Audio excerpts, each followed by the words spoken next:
BitSwap is the hottest new way to trade tokens. Crawling all the top decentralized exchanges, BitSwap will get you the very best price and value for your trades.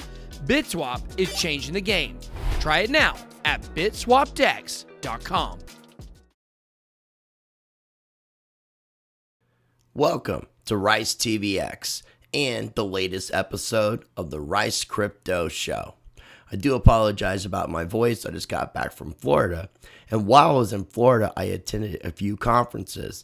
One of those conferences was Ken Bozak's coin2021 in Miami, Florida. And I got to speak at that event. I was part of an NFT crypto panel that was hosted by The Crypto Show, Danny Sessom and Chuck Williams, and also included my friend Nathan, who's also a co-host of Ken Bozak's recent live streams. So I hope you enjoyed today's episode, which is taken from a panel from Shitcoin 2021.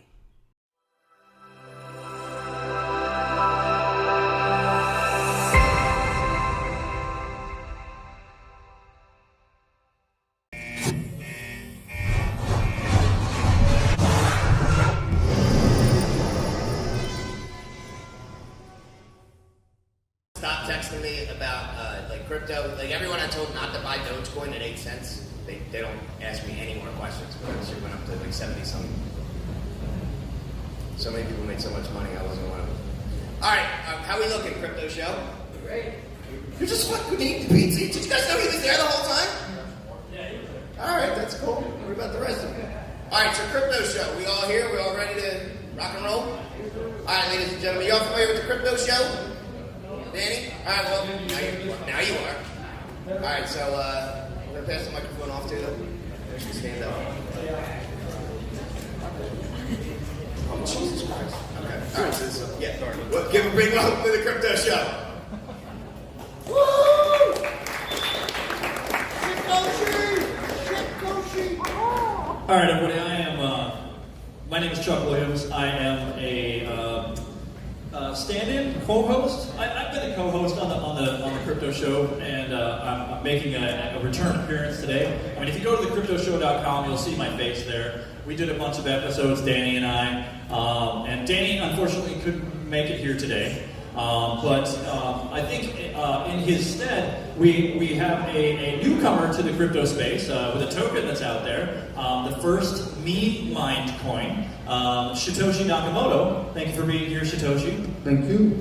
And over here we have, I'm sorry, you're going to have to introduce yourself. Hello. I'm Nathan McCrorey.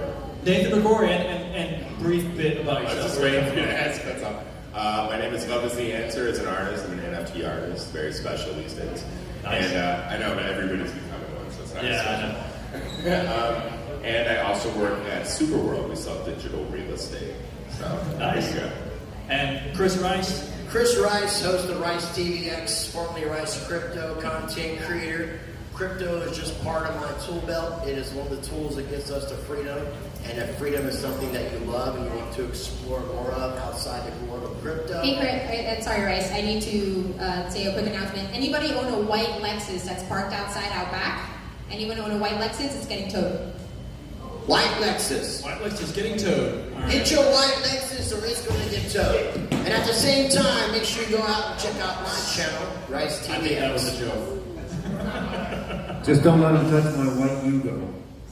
That's my Bitcoin number. I'll mention that currently I'm acting as CXO at Float, and Float is one of the sponsors of this event, and let's all thank Float. And really shout out Float. Make sure you guys come out to the Float party tonight, 9:30 p.m. And I want to give a shout out to Ken Bozak too. I mean, he's a very well loved individual. Much love to the bro. So thank you, Ken, for putting this together. Appreciate it. I hear that Float has a token. Float does not yet have a token, but tonight we're going to talk about it. It's a We're real going to talk about it. We're going to talk about it, yes. I bet that's a floater. At a taco party. So taco party tonight, after party, after the comedians finish their act, we'll have a meet and greet and taco party right here somewhere at this venue for Float. So stick around if you guys are here. It's scheduled to start at 9:30ish.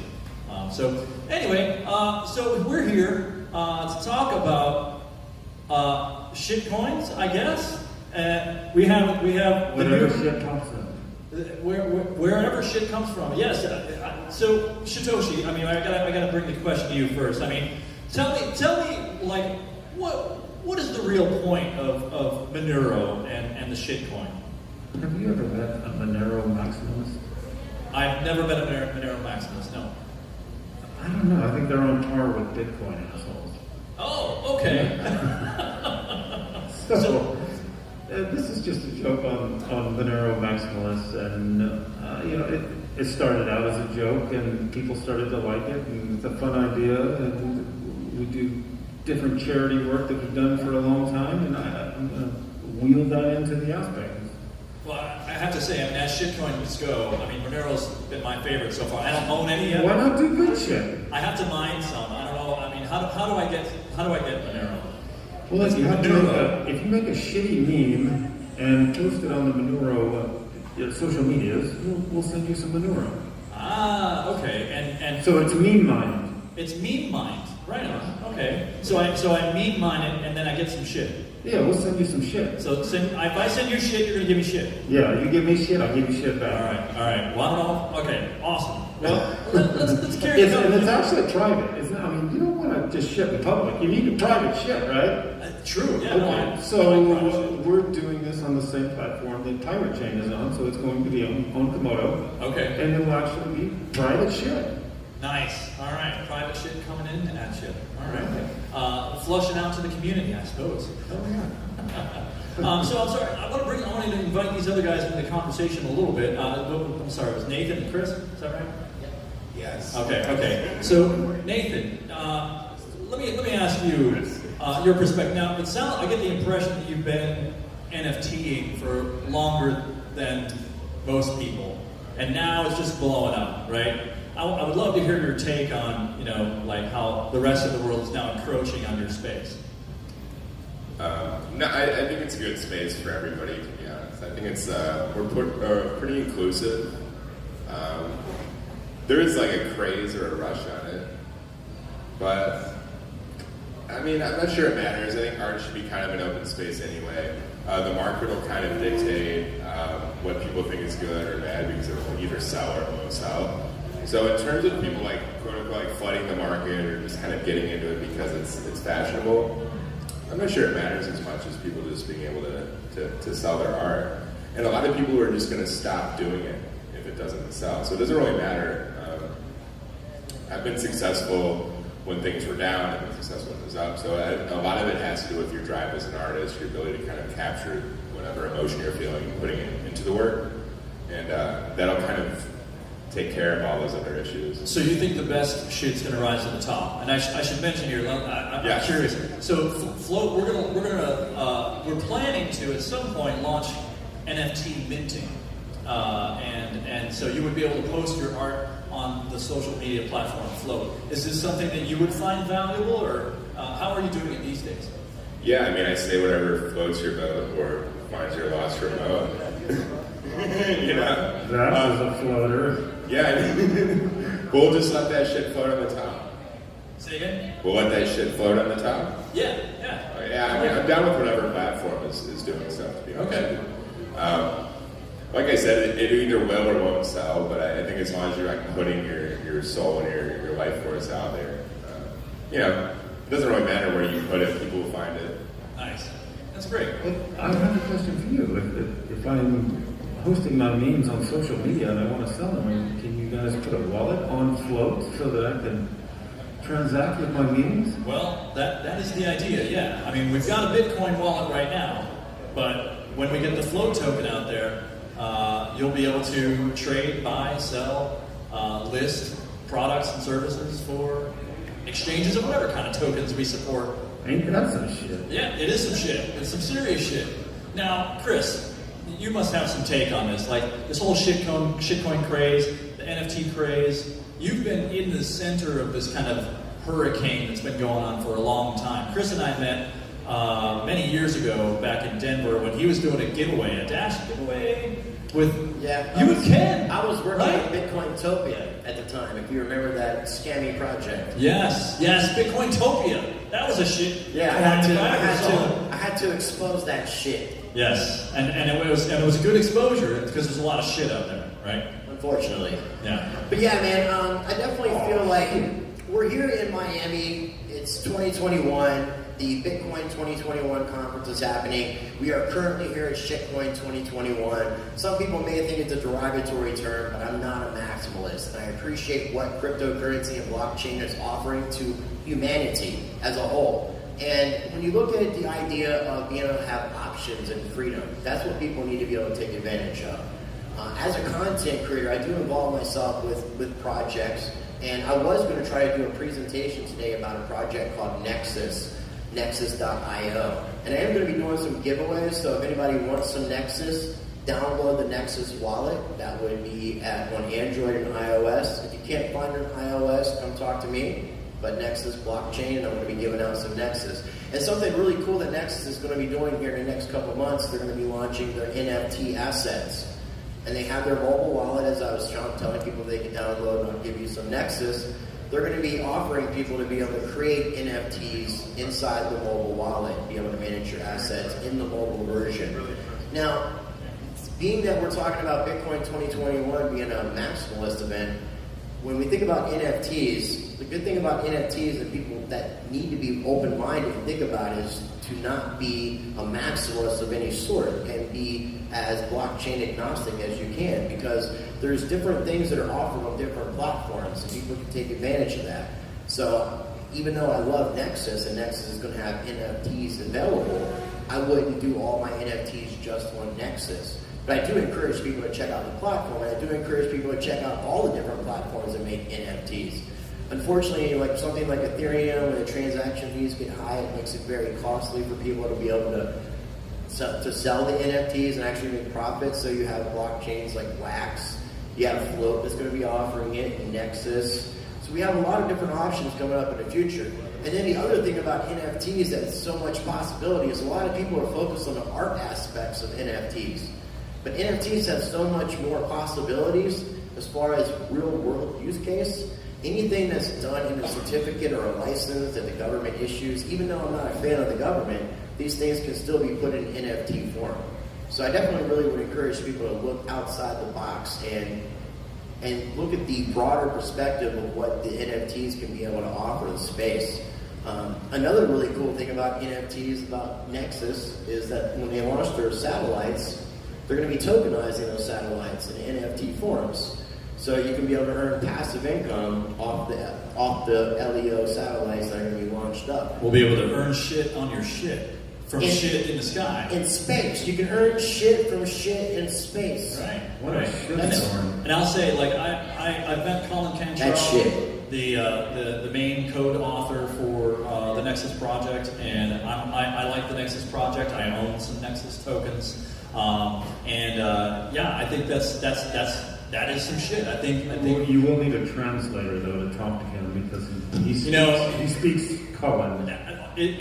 I'm a software developer, so I can follow him like 70% of the way, but the rest of that shit is over my head. Like there's tons of shit that Colin's doing. He wants to rewrite the whole internet, and I think he could do it. Some other shit. Colin Cantrell's on some other shit, completely other shit. Right. And it's not just him; he's got a team of people working with him. But I love the vision at the Nexus project. Excuse me. So I want to come back to Satoshi. So we've got a lot of NFT action going on here, and the Monero coin is 100% meme mined, right? So no, actually, so the plan that I have for it so far is that we're going to have 30% proof of work, 30% proof of stake, and then 30% meme mining. Okay. And the 10% that's left over, I would like to do what Dash has been doing with their treasury, only not ever let it have a piece of shit Dash Core group come in and take it over. So Dash is another one of my favorite shit coins, just so you guys know. And Dash has a system where they've got a 10% of the mining allocation that goes to a fund that is voted on by the masternodes. And the masternodes vote on projects, various shit to support the network, and then the shit gets distributed. But there's been an issue that apparently Satoshi has a problem with which is the Dash Core Group taking a majority of the funds, which is a corporation that is owned by the DAO. So it's a legal corporation that is legally owned by the DAO. Check that out. It's a very interesting model. And so you're going to take that part of it. I think what happened early on with Dash is that when it was cheap enough, they bought enough masternodes that they have enough to actually control the network, and they can't be voted out at this point. That's my opinion. I don't have any proof of it. But, I mean, everybody has passed them by. There's so many things they wanted to put out, and everyone else has already done it. And they've been working on it since 2015, and it hasn't happened yet. So what I would do with that is I would take a 10% block reward in the beginning, or 1 million coins off the top, just like with Satoshi's wallet, and put that in a proof of stake, and reserve those 1 million coins as a fail-safe. If something ever happened where it was a malicious group that just was not taking the project where it needed to go, I could take that 1 million coins and vote them out and give it back to the rest of the people. Because there's so many people that contributed to the Dash network that were doing a lot. You know, all the people in Venezuela, there were some really great projects going on. Some of them were pretty stupid. But overall, it's a really great idea. I love that governance model. I just think it got pulled off.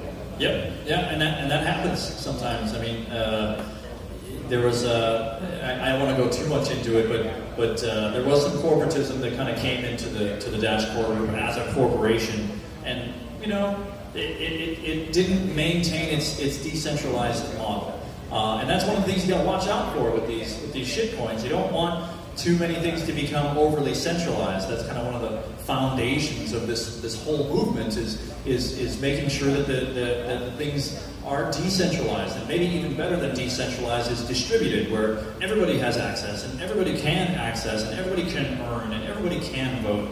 And I think that's one of the beautiful things about NFTs, right? Everybody should be an artist, or can be, right? Everybody is an artist. We all just create art in different ways. I mean, as he said, he's like, you're a good bullshit artist. You can find shit to say. I mean, all of us are in some ways bullshit artists. We're all like, you know, we're all like visual artists. We're all verbal artists. You ever have like a good conversation with somebody like, damn, that was crazy?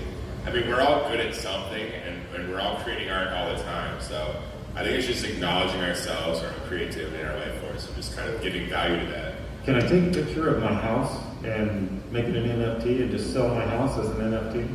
I don't see why not. I mean, you could link in the metadata some link to the deed, I guess, and you know, you sell like an image of the house.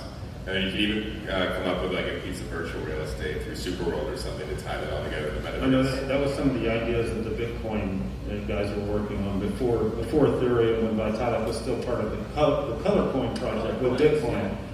They were talking about, we used to have Jimmy Song on in all the time, and he would talk about how we were going to put car titles and our registration and all these different things on the Bitcoin blockchain through Color Coins, and you wanted to just reassign your car or your house or whatever. You could just easily do that without the need of a notary, and you just take all that out. But they didn't agree with him, and so they kicked him out, and thereby Ethereum. Speaking of that, shout out to the Bitcoin core developers who just completely dismissed Vitalik wanting to actually build smart contracts on the Bitcoin network, the Bitcoin blockchain. That's the whole reason why Ethereum was built, was because a bunch of core developers who control this project said no. So people need to take that kind of stuff in consideration, because a lot of this stuff could have been done on Bitcoin. Yep. But unfortunately, Bitcoin has been kept throttled and has been kept limited on purpose, so that companies can profit off this. And yeah, let's talk about that, because you know the reason that this whole event exists is because of censorship, right?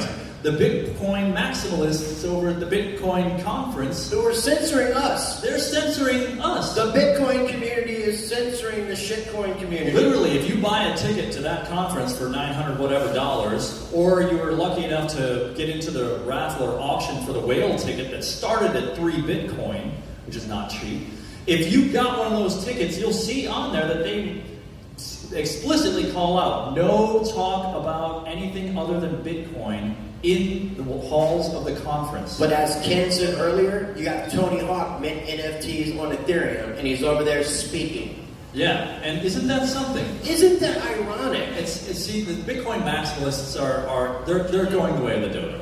They're gonna die. Maximalism, or what I would call, I'm a software developer, right? There's also a little bit of financial censorship there by making the tickets so unaffordable for anyone to come. Yeah, absolutely. They're excluding a bunch of people. That's the thing. They're excluding people, and that's not what this movement is about. It's about making it for. This is a new technology. Yeah. And 3 out of the 4 of us are a little bit older. Okay, so we've seen a lot of advances in the world, and a lot of technology changes. Okay, you got gray hair. Okay, so we have seen a lot of advancements in technology, and blockchain and crypto is very new. Very new. There's going to be some young kid who's going to be inspired by all this, and he hasn't already. They, and there's going to be better technologies coming out. Yeah. Period. Point blank. Technology advances. As much as I do love Bitcoin, it is a dinosaur. It is a dinosaur. And that's what I was going to say. I'm a software developer, have been for a while, and in the software industry, we have a term for these kinds of people. It's called technology bigotry. And technology bigots are not welcomed in environments that are innovative, in environments where you're trying to build and grow and reach the masses and reach adoption. You can't have technology bigotry. Are you saying shitcoins matter? Am I saying what? Shit doesn't matter? Shitcoins matter? Shitcoins matter. Shitcoins matter. Let's all say it together on the count of 3. 1, 2, 3. Shitcoins matter. I dig it. All right, so let's take this another. How much time do we have? Where are we at, Mike? I just want to make sure. We got questions from the audience? Sure, let's take some questions. It's a crypto show. Come on, brother. Come on up. So I was talking to John Kim of Litecoin yesterday. I don't know if you guys are familiar with him. John Kim, the guy who the guy who sold his house, divorced his wife, and now he's a mega millionaire and drives a Lambo. By the way, where is John Kim? Where are you at, John? Okay. So I was discussing to him about Ethereum and Cardano. He believes that proof of stake is terrible because of security versus proof of work. So I'm a software engineer, but I do not really understand the details. So if you can explain why if that's a conspiracy, or if proof of stake and proof of work are going to work hand in hand. All right, proof of stake versus proof of work. Let me just drop a little bomb on that one. I think so. Proof of work is, in my opinion, the most secure. And a lot of people give proof of work a lot of shit because it takes a lot of energy. But anybody who says that to me, I tell them, wait a minute, let's talk about what it takes to secure the dollar compared to what it takes to secure Bitcoin.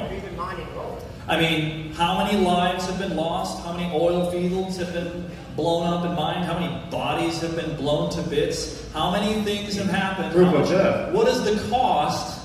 What is the proof of work that is being done to protect the dollar? How many central bank institutions? How much fraud? How much failure? How much hyperinflation are we going to experience over the next 10 years? There's a lot of cost involved in maintaining the dollar empire versus Bitcoin, which just sucks up electricity, over 70% of which I think at this point is sustainable energy. That's my take on it. Also, what about if your project is deemed dangerous to the government and they ask AWS to take your servers offline if you were proof of stake? Then what? Right, so that is another issue with proof of stake. I don't know if you guys caught that, but Amazon Web Services is responsible for the takedown of places like Parler and a lot of other places that were trying to reach out to various kinds of people. Whatever you think of Parler, set that aside. There was a synchronized attack among Amazon, Google, and other providers. It was an attack on freedom of speech, though. You're being nice. It absolutely was. And you don't want that. I mean, proof of stake is more sensitive to that kind of thing if you have servers that are holding that stake centralized. So, like proof of stake, though, to me, proof of stake is all like it has its benefits, but it seems like whoever has the most money is going to benefit the most from the proof of stake. Yeah. Unfortunately. And it benefits Finance 1.0. Now, proof of work is a great consensus mechanism, and there is a lot of talk about the energy consumption, but there are blockchains that are doing hybrids, and there is going to be new consensus mechanisms. So, not to just show Nexus, but Nexus does offer proof of work and proof of stake in combination as a hybrid system. Right. So it's not limited to just proof of work, and it's not limited to just proof of stake. It has both, and it allows for options, and it allows for a little bit more security, and has those aspects. It has dual proof of work chains that are cross-checked by proof of stake. Yeah, Komodo with a delayed proof of No, stake. Nexus. Nexus is dual proof of work chains that are cross-checked with. Right, exactly. Yeah. But even talking about that, Komodo, we have Pirate Chain here. Komodo, they have a delayed proof of stake where they take snapshots. I think they're getting ready to make an announcement, but the way that it works is Komodo takes a snapshot of their blockchain and they were embedded in the Bitcoin blockchain as a way of going against 51% attacks. Now they're going to be changing, apparently making an announcement. They're going to be doing this on Litecoin now as opposed to the Bitcoin network. Interesting. Okay, so I think where we land, and we probably have at least some kind of consensus here, proof of work better for security, proof of work, proof of stake, valuable, I think, for a lot of different reasons to like speed things up and things like that, but that's not the end game. I don't think we're going to see an end game where it's one or the other. We're probably going to go towards some kind of hybrid, whether it's with a second layer or like Dash does it with staked masternodes and proof of work on chain. There's a lot of different opportunities there. Say again? Polygon has a very interesting model, Matic token, if you guys are interested in that. Super fast transactions. You can do 10 transactions or 100 transactions for less than a penny. And Float, we're actually looking at... Great project. Yeah, Float, we're looking at launching on Polygon and as an ERC20 token. So just so you know, we're looking at a dual launch of both of those. We're not, it's not set in stone, don't quote me, but Polygon is a great project. And there's a lot of other interesting projects that really serve the people for the shit that we need. And the thing is, proof of work is kind of secondary to the vision of Bitcoin. And right now, the Bitcoin narrative has become about storing wealth. And storing wealth is great, especially in this economy, as long as you have some wealth to store. For people who live paycheck to paycheck, we need use. We need something that works. We need something that we can use that isn't going to be held up for 3 days in a bank transfer. Like Monero. If you accept Monero, am I saying that? Is it Monero? Monero, like Monero? Yeah, Manure. Like manure. Manure. Oh, is the E silent? Like horse shit with a O on the end. I thought you were mispronouncing Monero. No. It's literally it's the shit coin. It's the only meme mined shit coin apparently. Manuro. There's a booth in the expo hall if you want to go check it out. Proof of shit. Proof of shit. Yeah, that's why I say it's like the ultimate shit coin. Proof of poop. Proof of poop. Yep. It's actually a proof of stank chain, but proof of spank. Stank. Proof of stank. Like Stankonia. Like stanky. Yes. Statement. It's funny how Jack Dorsey of Twitter, who is the biggest censorship person on this planet, believes in Bitcoin. It's like mixing oil and water. It doesn't go together. I'm going to be a devil's advocate here, man, because Twitter is a corporation and they have shareholders, and those shareholders actually tried to push Jack Dorsey out at the beginning of last year. Jack Dorsey still has Cash App, which still sells Bitcoin, and he's still, I really think that Jack Dorsey, I'm going to be the devil's advocate here, I really feel like he has the best interest at heart for Bitcoin when it comes down to it. You got to look at corporations and how these things work with shareholders. The shareholders did not want them to continue having Jack Dorsey acting as a CEO. He's still acting as a CEO, but they didn't want him to. So when you're in those situations, in a sense, you got to play ball a little bit. Well, and that's the thing about all corporations. Whether you're Facebook or Twitter or, any corporation, if you have shareholders, by law, this is effed up as hell, you are legally beholden to protect the value of the shares, even if it's killing people. Even if your corporation is poisoning wells and murdering fish and killing people, the law has consistently demonstrated time after time, case after case, that it is your responsibility as a CEO to protect the value and not pay to clean up shit like that. Yeah, no, I would agree, man. And people just need to pay attention a lot to what's going on and what's behind these corporations and companies. And enter shitcoins, right? Decentralized, distributed, not centrally owned. We can all own it. If we all own it, we share the responsibility. And honestly, this is just my take. This is one of the biggest problems that we have in our society today. You don't have skin in the game. Politicians don't have skin in the game. Economists don't have skin in the game. They can spew shit and make decisions that might kill millions of people, and they'll have to pay zero. They will have zero accountability. And there is not enough. There is no one coin that has enough value to account for all of our shit. We need a new accounting. We need new systems. We need systems that are socially oriented. We need shit that's our shit so that we can hold people accountable and extricate people from the community. Be able to kick them out when they are misbehaving in ways that don't align with the community. That's what shitcoins are prohibited. That excrement. Right, the Monero is a basic example. Like, everybody knows, have you ever received a meme that didn't make any sense? That, was just... Why would I give a shit?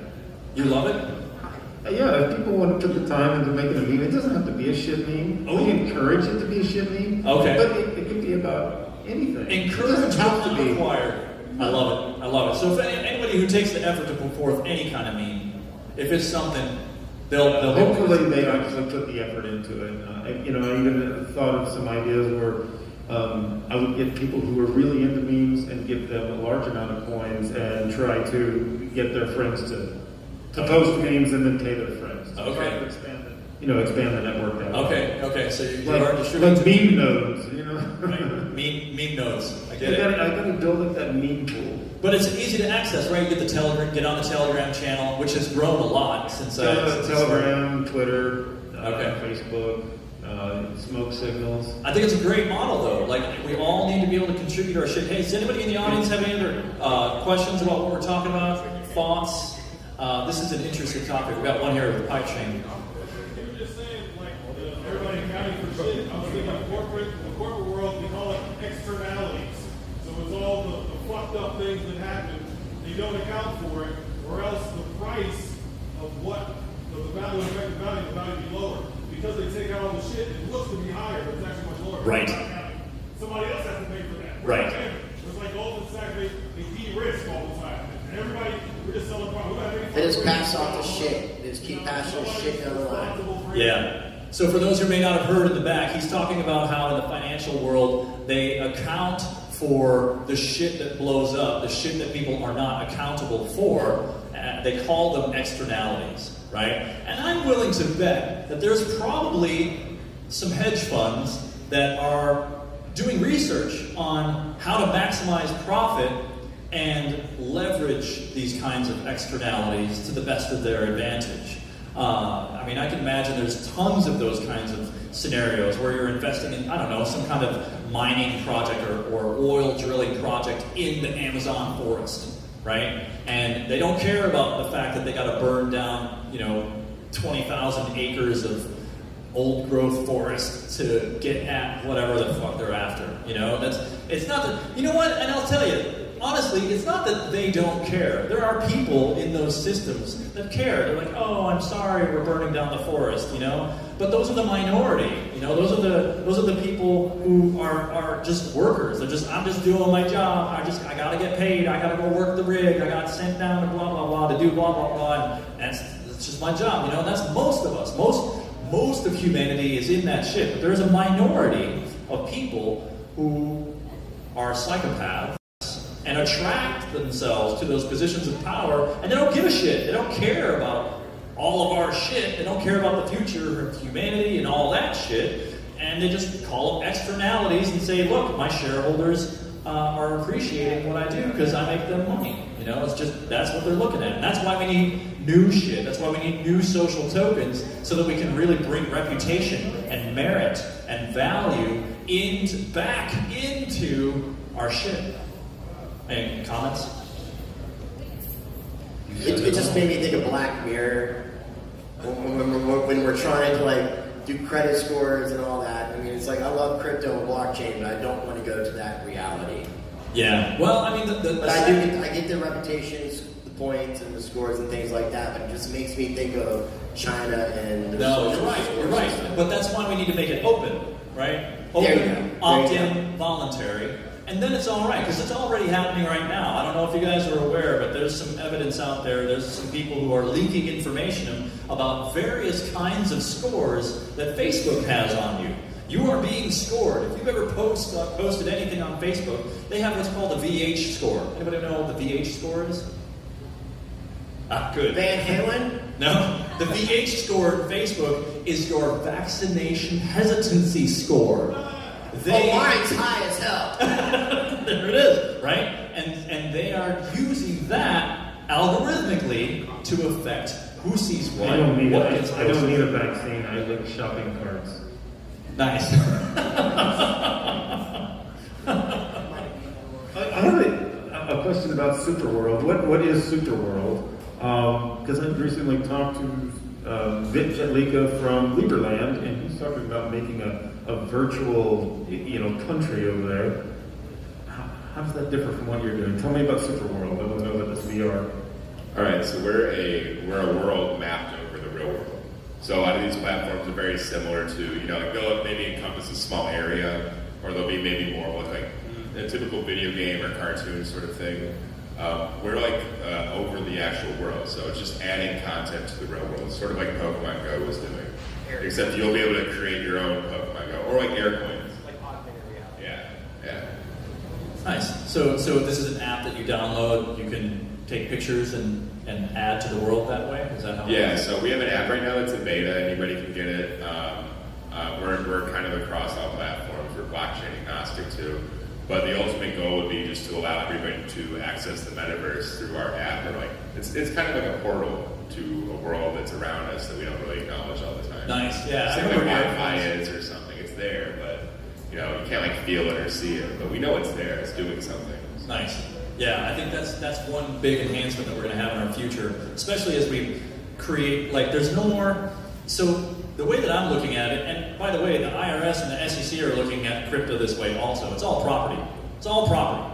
And there's only so much real estate in the world, and there's a very few number of people that are owning the majority of real estate on the planet. If you bubble it all up to who owns what, and you don't count people who have mortgages as actually owning their property, right? You give that to the banks. Anybody with a mortgage, give that to the banks because they actually own it. But this is new. This is a way to create new real estate, augmented reality, things like Decentraland. We're creating new property. We're creating new real estate in a virtual world, and there's so much value that can go there because it's unlimited. What is this augmented reality? Is this a boob job? For those who don't know augmented reality, it's like you can take your phone and you can hold it up over something, and then inside your little window of your phone, or you can do this with VR goggles, it will overlay animations or graphics or those kinds of things on top of what you're seeing right there in reality. I don't know if you guys have ever seen those business cards. Are you familiar with Aircoins? Yeah, I think I actually downloaded that app. You can people walk around town. Can download Aircoins, and it's an augmented reality game like Pokemon Go, but you can actually get crypto. So if you download the application, you can actually try to hunt for coins around here. Yeah, you just walk around, and they spawn. I think you might just what you see in reality when you're looking through your phone, you might see a coin that's sitting in front of me, just kind of spinning around. But you can only see it on your phone because of the augmented reality. Mm-hmm. So it's like a reality within a reality. It's like a matrix in a matrix. If you really want to get all can I do it without my phone if I use mushrooms? Are we gonna do mushrooms? Can I leave my phone at home and just do mushrooms and get these coins? Sure. I'm down. It sounds like our Yes, that's another way to augment reality. But we can't share in the same reality. That's the cool thing about these network systems. And that's why networks are going to overtake hierarchies. See, all these old hierarchical systems, like, they're not serving humanity. They're not useful, they're not valuable, they're not helpful like they used to be. I mean, if you go back to the 60s, they certainly were helpful. Everybody was on board. The majority of Americans, let's say, were on board with what was going on in the institutions. And they used the phrase, oh, are we done? Are we wrapping up? Mike, 1 minute? All right, well, I won't go on my diatribe then. I'll tell you what, let's wrap it up here. I'm Chuck Williams with the Crypto Show. I want to thank Satoshi Nakamoto. Satoshi Kakamoto, I'm sorry. Kaka, shit. Kakamoto. And let me all in if you're going to be shit. Nathan, Yes. I appreciate you being here. Yeah, I appreciate you, bro. NFT artist. And Chris Rice, I know you've been all over in the space. Yeah, thank you again. I appreciate you guys watching our panel. Check out ricecrypto.crypto. If you want some free Nexus, come up to me. I'm giving out Nexus to people to download the mobile wallet. Check us out. Make some noise for coin2021! Thank you, everybody.